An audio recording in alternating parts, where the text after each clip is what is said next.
Muy bien, vamos a seguir con esta clase número 5 y estamos hablando de cómo Dios se revela por medio de sus nombres. Letra D, más reflexión sobre los atributos divinos dentro del teísmo clásico. ¿Ok? Estuvimos hablando durante el break acerca de el teísmo clásico. No en estas palabras, pero estuvimos hablando de que algunos teólogos enfatizaron tanto las deducciones filosóficas que ellos concluyeron que pudieran conocer hasta el ontos de Dios por medio del razonamiento. Y aquí dice, el método clásico de atribución representa una perspectiva equivocada. No totalmente equivocada, pero en parte equivocada. El método clásico con sus términos abstractos se equivocó. Tenían la razón en tratar de enfatizar la universalidad de Dios emancipada de un contexto histórico en particular. Y la B dice, pero la Biblia no habla de manera ahistórica o acultural. La revelación bíblica ocurre dentro de un contexto histórico-cultural y siempre se aplica a las culturas humanas. Ya tocamos un poquito este tema. Es que el error, creo que más grande, de los que enseñaban la religión natural, dependiendo tanto de los filósofos griegos, ellos trataron de definir a Dios en lo abstracto. Trataron de definir algunos atributos que pertenecían a la esencia ontológica de Dios. El gran problema de todo esto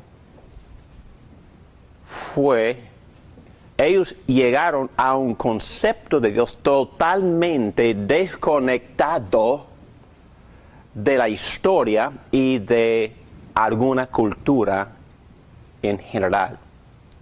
Y una señora durante el break me dijo que le gustaba más la enseñanza bíblica acerca de los nombres y le pregunté ¿por qué? Y yo creo que la razón por la cual todos apreciamos más ese tipo de enseñanza acerca de Dios revelándose a través de sus nombres y actos históricos es que es sumamente más personal, nos toca porque la Biblia usa metáforas cotidianas, metáforas que nosotros entendemos que existen en las vidas y familias, experiencias y prácticamente todo ser humano, no importando la cultura. Y Dios siempre se revela dentro de un contexto histórico y dentro de un contexto cultural. Es imposible. Conocemos a Dios porque Él nos llega. Y principalmente Dios le llamó tanto a su pueblo judío que llegó a ser judío.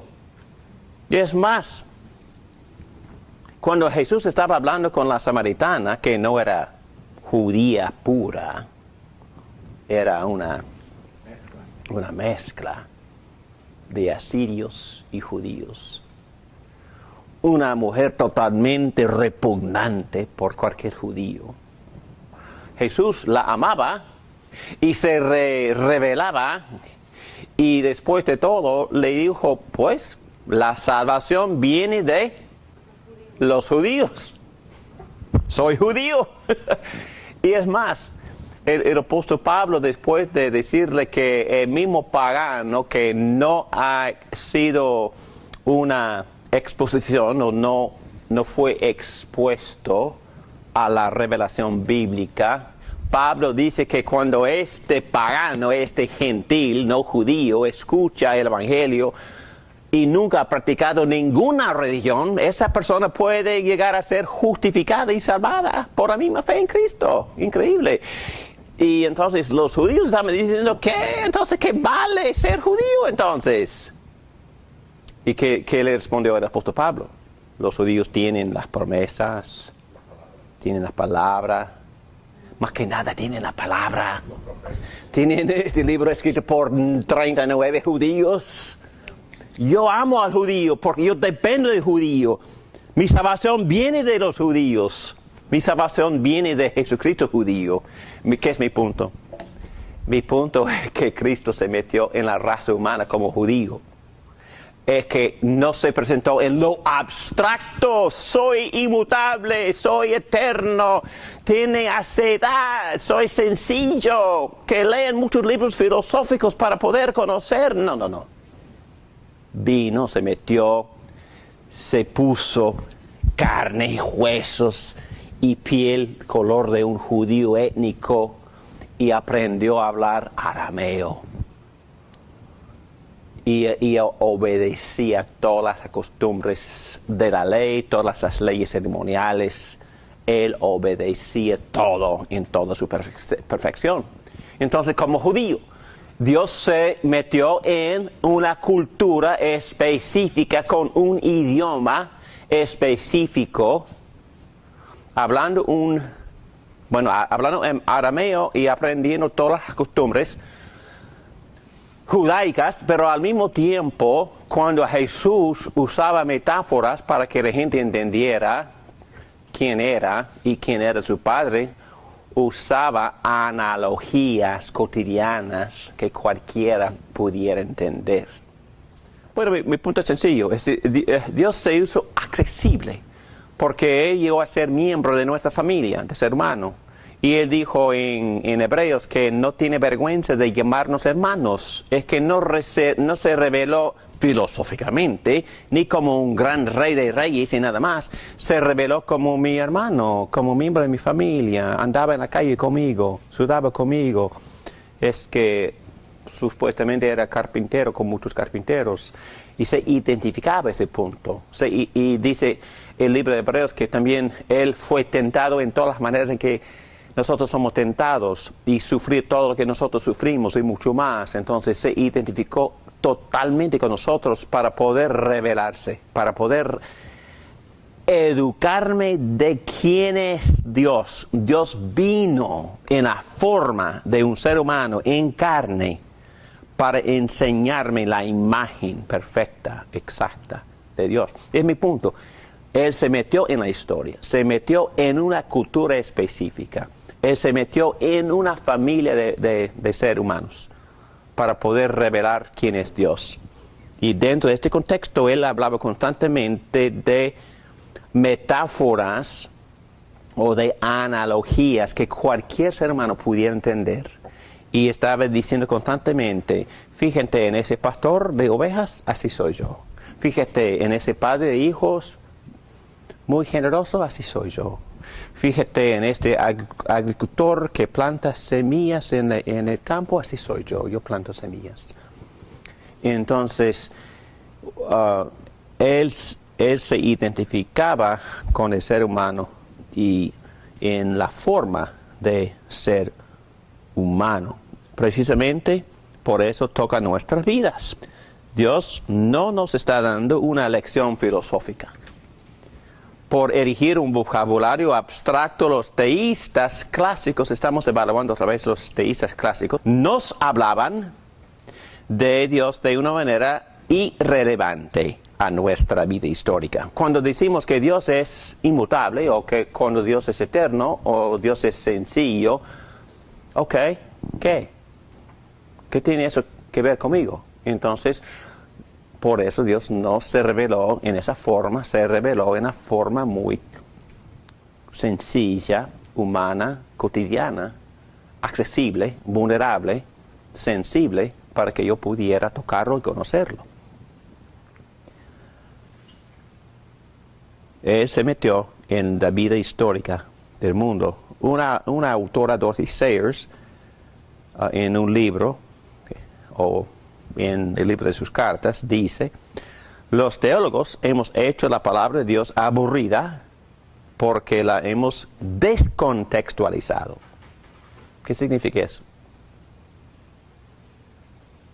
Se apartaron de la verdad como como Jesucristo vino y se acercó. Dios se acercó a las personas y les hablaba en sus propios términos. Sí. Sacaron la conversación del contexto de la vida cotidiana, Sí. contextualizada. Y lo puso en el campo de los filósofos. Y ella dice, por eso, por elegir un vocabulario abstracto, los teístas clásicos nos hablaban de Dios de una manera irrelevante. No tiene nada que ver conmigo.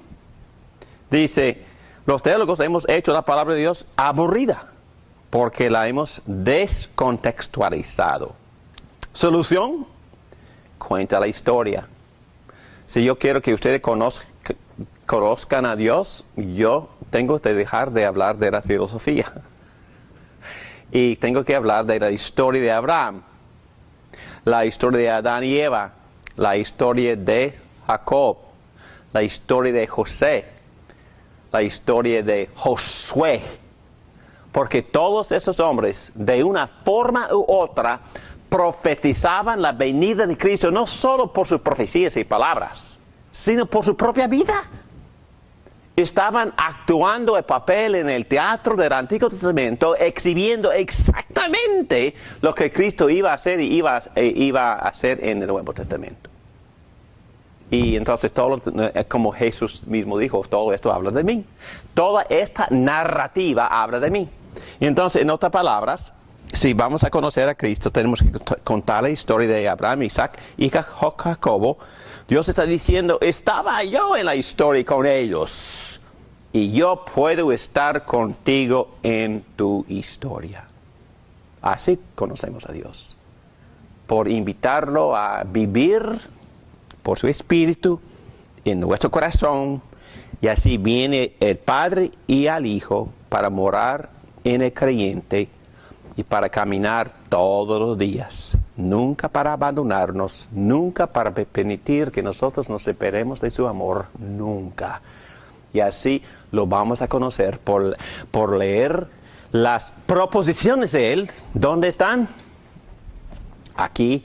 Y también por orar y por caminar diariamente y por fe obedeciendo a nuestro Rey Adonai Yahvé, a nuestro Señor, Creador, omnipotente, trascendente, que también es mi Yahvé personal, Salvador, amante. Viviendo en mí por medio del Espíritu Santo. Yo leo acerca de Él aquí y yo experimento su presencia en mis oraciones y meditaciones, pero mis meditaciones se enfocan en estas revelaciones proposicionales. Estas oraciones, por medio de las cuales Dios se ha revelado. Pantocrator es un nombre que se usa en el Nuevo Testamento del Señor y normalmente se traduce como el Todopoderoso o el Poderoso. Pero dice este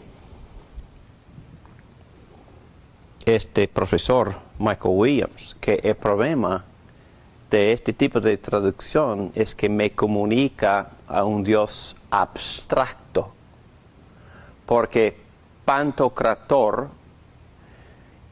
en griego o omnipotens en latín significan dos cosas distintas. Omnipotens significa omnipotencia, todopoderoso. Omnipresencia, omnisciencia. Y esas palabras me dejan frío. Entonces, ¿cuál es la reverencia? Bueno, Dios es omnipresente, qué bueno. Está en todos lados, qué bueno. Pero eso no me toca. Dios sabe todo, ok, qué bien. Qué astuto, qué bien. Pero eso no me toca. Pero las palabras me dejan frío. Hay que contar la historia del Éxodo, de Sara, etcétera, etcétera, de Isaías. Pantocrator en griego siempre significa un poder personal. No solo un poder, no solo un todopoderoso, significa una persona, un gobernador. Una persona en particular con el propósito de gobernar y gobernar para protegerme y también para guiarme. Es una palabra sumamente personal. Un reino se propone con personas y un líder personal. Y así es más bíblico. Pantocrator significa un gobernador benevolente, personal, protector. Siempre está conmigo para protegerme. No es omnipotens, que significa algo más abstracto e impersonal. Potencia absoluta, este concepto de poder impersonal y arbitrario le causó a un monje, Martín Lutero, ¿saben quién es, verdad? Martín Lutero, que vivió en el siglo XVI, que protestó algunos abusos de la iglesia y ató y clavó su tesis 95 en la puerta de la capilla en Wittenberg. Pero antes de su conversión era monje, pero un monje que temía a Dios, que temía no en el sentido de reverencia, pero tenía miedo. Entonces estaba totalmente aterrorizado por pensar en Dios, porque por estos conceptos. Tenía un concepto de poder de Dios desconectado de su pacto, desconectado con una persona benevolente. Y por eso le temía, y le temía tanto que ni quiso, en ese caso, servir la misa, porque se sentía muy avergonzado y muy sucio. Y él iba a confesar sus pecados horas tras horas, y cuando los sacerdotes lo veían acercarse, es que ellos trataban de esconderse porque ya estaban hartos de escuchar sus confesiones, pero tenían una conciencia tan sensible, tan delicada, que nunca pudiera encontrar la tranquilidad del alma, porque tenía un concepto muy abstracto de Dios. Y es cuando él, al fin de cuentas, entendió que Pantocrator era una persona benevolente y que Dios Todopoderoso, Adonai, también era Yahvé, Dios personal, Dios que ama, Dios que se acerca, Dios que está involucrado, Dios que redime, y todo lo que Dios hace en su papel como rey es para mi bien y mi bienestar. Cuando entendió eso, y cuando entendió que la justicia de la cual hablaba el apóstol Pablo en el libro de Romanos significaba la justicia que uno recibe al creer en Cristo, Cristo nos cubre con la perfección de su propia rectitud o justicia. Y cuando entendió eso, su vida fue transformada por completo y experimentó lo que se llama el nuevo nacimiento, y fue transformado por completo y se llenó con un amor irrepresible, y empezó a predicar, y brotó un movimiento que se llama la evangélica, y estamos viviendo el fruto de su experiencia. Salmo 139. ¿Quién tiene eso? Vamos a buscarlo. Y estamos hablando ya de otro.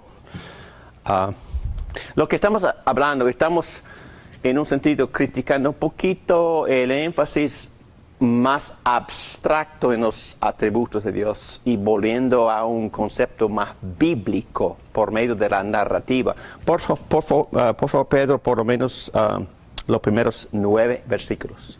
Señor, tú me examinas, tú me conoces, sabes cuándo me siento y cuándo me levanto. Aún a la distancia lees el pensamiento. Mis trajines y descanso los conoces. Todos mis caminos te son familiares. No me llega aún la palabra en la lengua cuando tú, Señor, ya la sabes toda. Tu protección me envuelve por completo. Me cubres con la palma de tu mano. Conocimiento tan maravilloso rebosa mi comprensión. Tan sublime es que no lo puedo entender. ¿A dónde podría alejarme de tu espíritu? ¿A dónde podría huir de tu presencia? Si subiera al cielo, ahí estás tú. Si tendiera mi lecho en el fondo del abismo, también está allí. Si me elevara sobre las alas del alba, o me estableciera en los extremos del mar, aún allí tu mano me guiaría, me sostendría tu mano derecha. Ok, ¿cuál de los atributos de Dios se menciona en ese salmo? Presencia. Omnipresencia. Omnipresencia. Ok, muy bien. Ok, recuerdan ustedes que criticamos el uso de ese atributo en el campo de los teólogos clásicos. ¿Y por qué? Que es abstracto. Sí, abstracto. Okay. Y también los griegos, según Hechos 17, en el primer siglo también creían en la omnipresencia de Dios, pero no fue nada que les animaba. Entonces, cuando tú piensas, ok, vamos a tomar una prueba.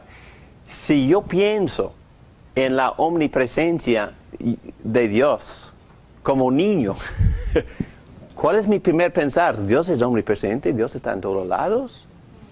¿Está vigilando? Me está vigilando, me está observando. ¿Y qué es el segundo pensamiento? Dios me va a castigar. Sí, me va a castigar. Y les confieso que hasta hoy permanece ese pensar en mi mente. No, hasta hoy. Les pregunto, ¿eso es lo que este salmista está enseñando? No. No, pero está hablando de la omnipresencia. ¿Cuál es su punto? ¿Cuál es la aplicación revelante? Recuerden que criticamos a los clásicos porque los conceptos filosóficos que hablaban de la verdad en un sentido, pero desconectados de la experiencia. ¿Cuál es el punto de ese salmista? Este salmo dice que Él me cuida, que Él me quiere, que Él está atento, que Él está alrededor mío, que Él me está protegiendo, que Él me toma en su mano. Entonces está hablando del sacramento de mi protector, de mi amigo, es una presencia benevolente, una presencia redentora, es una presencia que me ayuda constantemente. No puedo escaparme de esta presencia. Está interesado en mí. Yo puedo ir al infierno mismo y no me escapo de la presencia misericordiosa está hablando de Hades, ¿verdad? Del lugar de los muertos. Entonces es que no escape, es que sí Dios vigila, pero no está hablando de la vigilancia, está hablando de la presencia íntima de un amigo, salvador, protector, constantemente. Está hablando de la constancia de Dios. Otra vez, se va a la diferencia entre el conocimiento abstracto o el conocimiento extensivo. Dios está en todas partes. La verdad de que Dios está en todas partes. Y el conocimiento personal intensivo, más bíblico. Dios me conoce por dentro y por fuera. Dios me conoce por dentro y por fuera y todavía me ama. Les prometo que nadie más que me conozca por dentro y por fuera me ama así. Les prometo. Pero por alguna razón Dios me acepta y me ama. ¿Por qué? ¿Qué más? Mi Padre protector. ¿Y qué más? Porque, ¿cómo puede tolerarme? Por Jesucristo. ¿Qué hizo Jesucristo? Murió por mí, resucitó por mí, está dentro de mí y me cubre con su justicia. Y por eso mi intercesor me está presentando constantemente a mi Padre, diciendo que David Morán está bien, cubierto, morí por él, le di mi justicia, mi rectitud y lo perdoné perfecto. Yo sé que ya no está perfecto, pero Padre, todavía estoy purificándolo, todavía estoy obrando en él, para que cuando él llegue será un poco mejor, pero cuando me ve, ¿qué dice Juan? Cuando lo vemos, estaremos o seremos exactamente como Él es, en toda su perfección, en toda su pureza. Por eso nos motiva ahora para purificarnos más, dice el apóstol Juan. Pero volviendo a este concepto, precisamente aquí, otra vez, se ve la diferencia entre el conocimiento abstracto extensivo y el conocimiento personal intensivo. Más bíblico, Dios me conoce por dentro y por fuera. Menos bíblico, Dios guarda todo conocimiento en todo conocimiento en un solo pensamiento puro. Es lo que me enseñaron en las clases de teología. Que Dios es un puro pensar. Dios no piensa consecutivamente. Eso no me tocó. Es que, ¿qué? ¿Qué es eso? Es que Dios no tiene que razonar porque tiene un pensamiento puro y que continúa. Dios es omnipresente. No, es que eso es muy impersonal. Pero más bíblico, Dios me conoce por dentro y por fuera. Dios guarda, y menos bíblico, este tipo de descripción abstracta. En Salmo 139 vemos un conocimiento maravilloso. La idea es que no hay secretos en mi relación con Dios. Dios está conmigo siempre, me conoce personalmente e intensivamente, por dentro y por fuera. Quizás la palabra Emmanuel describe esto. ¿Qué significa Emmanuel? Dios con nosotros. ¿Y qué nombre, y quién le puso ese nombre en Cristo? Bueno, ¿a través de qué profeta? Isaías. Isaías profetizó que cuando Cristo nació iban a poner el nombre, ¿qué? Emmanuel, que significa ¿qué? Dios con nosotros. Dios conmigo siempre.